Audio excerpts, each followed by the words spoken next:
The Chicago Bears' first injury report for Week 9 has been released, and Bobby, I don't know about you, but who's going to be guarding for Cayla Williams? We're going to talk about it all the more right after this. Tuned in to Chicago Bears Central, your number one place for all Chicago Bears news and content.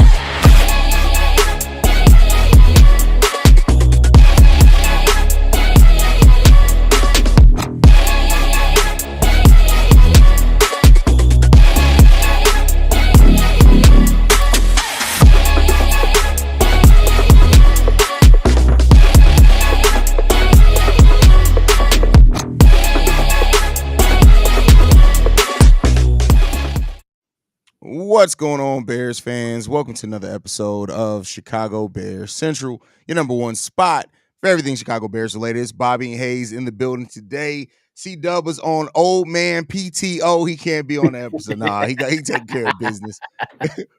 But Bobby, man, I felt like this was worth going live for. I know we did our midweek live yesterday, but the Bears' first injury report for Week 9 came out, and let's just run through the names. Karen Amagaje, who played 71% of the Bears snaps last week after Tevin went down, did not play today with a calf injury. You got Braxton Jones with a knee injury, did not play. He's probably going to miss a couple of weeks. Ryan Bates was limited because of a shoulder injury. Tevin Jenkins was limited because of a knee injury. Larry Borum luckily was a full participant, but you then add to that Bill Murray, who's already been placed on the IR with a pectoral injury. He's probably going to be missing the rest of the season. Hey, listen, they're gonna have to hire Steve-O to be on the O-line, bro. I don't know what's going on, bro. Like who's gonna be guarding? What are we doing? How you feeling? I have no idea. And it's Wednesday. You can trade somebody, they ain't gonna be ready for Sunday. I mean, I guess you maybe if you get them up to speed, but right now this injury report is looking iffy for the offensive line. I know that they did sign a guy, I believe last name Pleasant, to the practice squad. I don't know how good this kid is, but he's a practice squad player for a reason. So maybe there has to be some development involved, some steps that need to be taken before somebody feels like he's an NFL starter. But hey, this is the life in the NFL. Sometimes, and we know these offensive linemen, they get banged up just about more than any other position within this league. And Ryan Poles, you told me this was the best depth that you had at offensive line in your tenure here. They ain't look good, and now people down. They gave us 3 good games and got beat up last week. Yeah, and it's tough this right now. It's definitely, and it's so tough for the point to the point that Mike Jones from The Athletic came out and said that the Bears may actually, first of all, it came out that the Bears may be able to get a conditional 6th-round pick for Nate Davis, which I love. But now they're saying that the Bears may have to hold on to him just for depth. We may see that we have to play Nate Davis, bro.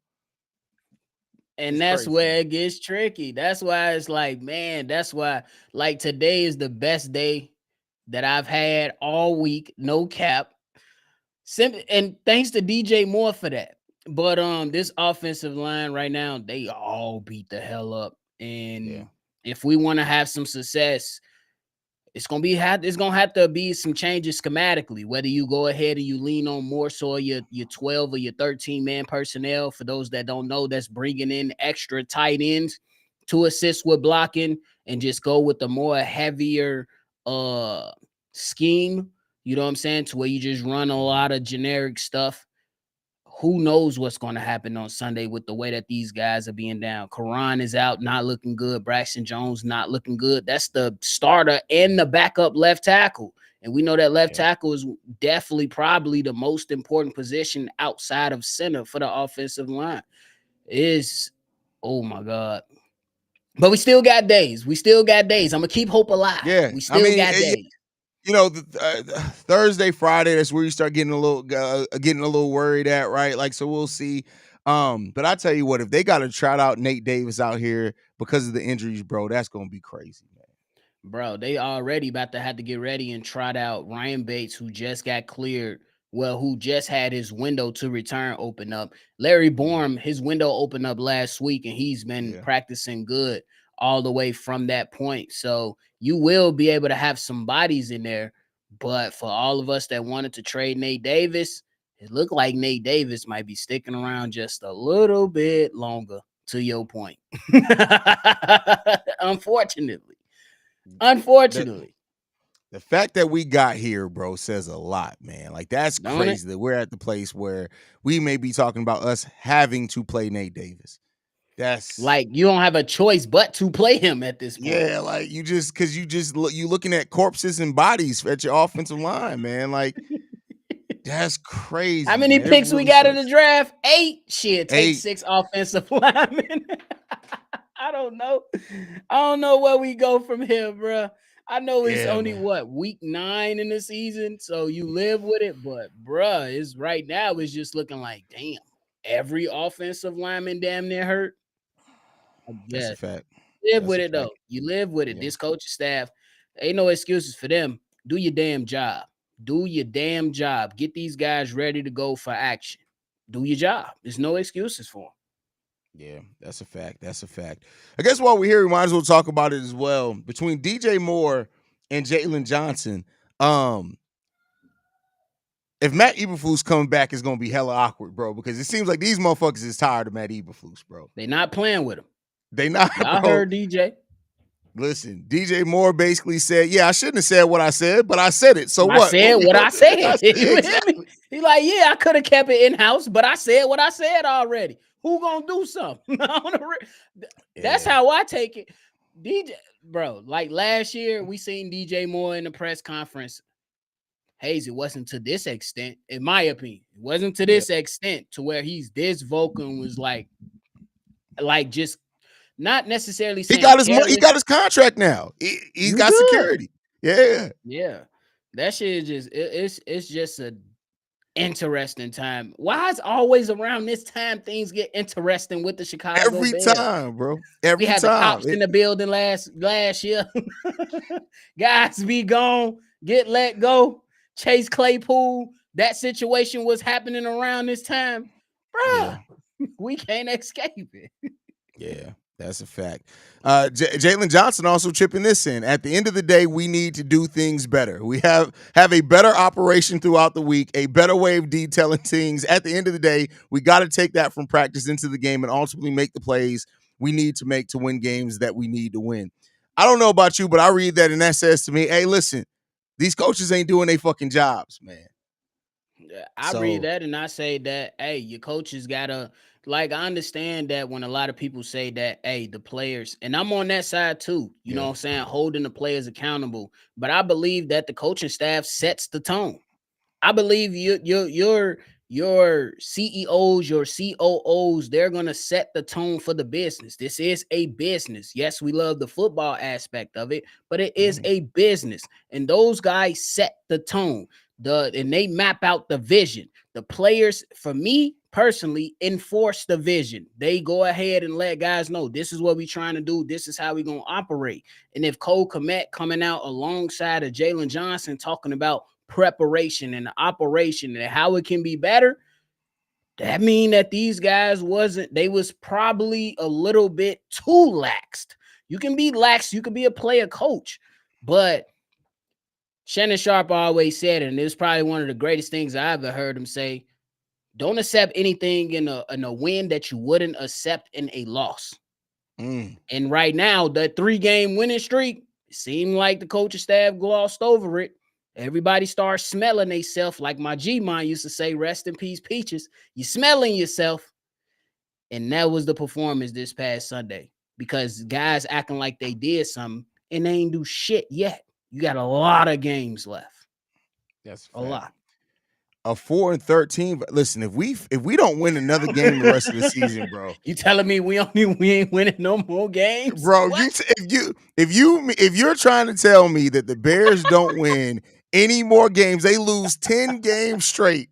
You're gonna see, like, Chicago Bears Central is gonna be really fucking interesting to watch. I'm just letting y'all know we gonna shut down the show on a Sunday. There will not be a live call. There will be a press conference from Fox News Chicago, because we gonna be up there raising hell. That's a fact. There were 5 podcasters that broke into Hallis Hall and jumped Matt Eberflus today. Yeah, Don't worry about it. Yeah. We took care of the business. We looked out for y'all. So y'all gotta bail us out. Y'all better bail us out. When they set the $1 million bond, y'all better get y'all fucking money together and get us out. Because we did it for you. We did it for you. We did it for y'all. We doing it for y'all. Cause we hurting too. But we took care of it for everybody. So That get your reading that bond just money hurt my ready. heart, bro. 10 games straight to end the season. I'm telling you right now. Y'all think y'all have seen Petty Roosevelt before? You ain't never. I'm gonna have to create a new name. It's gonna be a third persona because by the fifth loss in a row, I'm already about to be snapping on everybody. Hell, about a third loss in a row is definitely up there. I ain't gonna lie Man, to you. About a that's third. crazy. That's crazy. I know I ask this every time we're live now, and I feel like something always changes it to where I got to reframe and ask the question. I'm gonna throw this to you again, Bobby. How are you feeling right now? Does Ryan Poles make a move at the trade deadline? I really hope he does. I ain't gonna lie to you. At this point, right now, where you sit with a major issue. It's not your linebackers, it's not your defensive backs, it's not your wide receivers, it's not your running backs, your tight end. It's in the most important unit, whether you looking on the offensive side of the ball or defensive side of the ball. I would lean more offensive side right now. I know Sunday I said defensive, the defensive side was a little bit more important, but now with the injuries piling up, I would say Ryan Poles, the phone got to be chirping, like my man's T.I. used to say. The phone got to be chirping. You got to be calling somebody, seeing what's what. Find something. Find additional help. And I ain't talking about Alex, what's his name? Leatherwood. I ain't talking about that to where you're gonna be like, yeah, maybe he can come back and be that number one overall pick he was. No, I'm talking about a guy that has some type of experience to where he might not be the greatest offensive lineman, but somebody that can come in and give you solid minutes. You absolutely have to be looking at the situation, especially when you consider you just put another offensive lineman on IR. Your starting left tackle is a guy that's going to be week to week. We don't know if that's two weeks, 3 weeks, whatever. Yeah. And yeah, you got some guys coming back, but you already don't like Nate Davis. So yeah, you got to make some shake. Ryan Poles, make some shake, bro. And not all them 6th-round picks, them 5th-round picks. That's what a lot of these linemen are going for. That's been moving. Yeah. You can Cough give him that up. up. You can get that Cough up. him up. Like seriously, because at the end of the day, it's not just, and I said this on today's daily, making a move for the offensive line isn't just about that. It's also about your investment in Cayla Williams, your investment in DeAndre Swift, your investment in DJ Moore. Like, because at this point, we've already seen it. Like, it's about to be 2022 all over again. Cayla Williams is going to be running for his life out there with what we have right now on that offensive line. It just is. And unfortunately as well, like I'm going to wait to see how it goes, but I'll tell you what, they said they weren't even going to talk contract extension until after the bye week with Tevin Jenkins. You notice we ain't heard nothing. I think Tevin up out of there, my boy. I think Tevin up out of there. I ain't mad at it, man, because me personally, hey, if guys can't stay healthy and do what they need to do, it's unfortunate. It's a production-based league. We know injuries are a part of the game, but the more healthier players that go out there and perform, they get the opportunities and they get the bag. Like, you know what I'm saying? So, because I'm like, yeah, you consider it, but then like, if Ryan Post makes that decision, I will be okay with it either way because he ain't been healthy, and the offensive line still stinks. You know what I'm saying? Well, yeah, they stink. They Ain't stink. no excuses for them. They stink. No. And listen, I like many people got caught up in the 3 straight weeks of improvement, and in the moment they faced a halfway decent offensive line, I was like, oh, this is how I remember this being. So my bad, y'all. My bad. I had a little bit too much faith. Yeah, Me we'll too. see, man. We'll see. I mean, because you thought that these guys was gonna be building chemistry and building up to that because we know, or at least we hear, because I was never an offensive lineman, so I don't know how imperative it is. But as a guy who played in the backfield as a running back, I knew rhythm was important for me, and I know it's important for certain players. And I kind of believe that that's important for your offensive line, and the guys can't stay healthy to build a rhythm, to build some consistency. You got guys shuffling in and out, but at the end of the day, it's still no excuses. Coaches, I've seen Sean McVay with no wide receivers basically, go out there and Yeah. win games. I've seen Matt LaFleur, that's in your division, lose his starting quarterback and go out and win games. So I don't want to hear any excuses for these guys. I don't. These are the guys that you added onto your team that say these players are good enough to provide us depth just in case our starter goes out. They can come in and fill the void. That's what the Bears told me. So it's no excuses. Do your damn job. Yeah, do your damn job. That's Ryan Poles and everybody. And Matt Eberflus, just get ready to go ahead and collect a little unemployment, my boy. It's okay. It's okay. You know what? He won't even. That's the thing. If we fire Matt Eberflus whenever, the day the season ends, he'll have a defense, and rightfully so. He'll have a defensive coordinator job. He'll probably won't even be unemployed for 2 weeks. That's where you need to be at, my boy, because head coaching ain't it for you, my boy. For sure. And that's what we're not paying him for. We're not paying him to be DC. We paying him to be the overseer of a staff and the players, the team, like you said. So we'll see what happens there. By the way, y'all Commanders fans keep putting monies in our pocket. They keep watching it, bro. We've had 150 views on that live call the last hour, bro. We are 3 days removed from that live call. That's crazy. That bitch still going. Hey, bro, they still leaving comments too, like, ha, y'all thought y'all was good. They going at Steve-O too. They killing Steve-O in the comments. They killing Steve-O in the comments. I ain't even look. I don't want to hear no short jokes right now. Hey, bro, I'm just like, you know what? Usually I'm like, I'm gonna let y'all have this one, man. But yeah, I just let them have that one. I was like, yeah, I'm gonna sit this one out. On the real, I'm good. It is what it is. Sometimes you gotta know when to fold them, man. But thank you guys for tuning in, man. Y'all make sure y'all following the show at Shy Bear Central. You send us any feedback, questions, comments, concerns, ChicagoBearCentral@gmail.com. Lastly, if you want to leave a text message and our voicemail, number to do so, 773-242-9336. We're the number one spot for everything Chicago Bears related. Chi-Town up, bear down, y'all.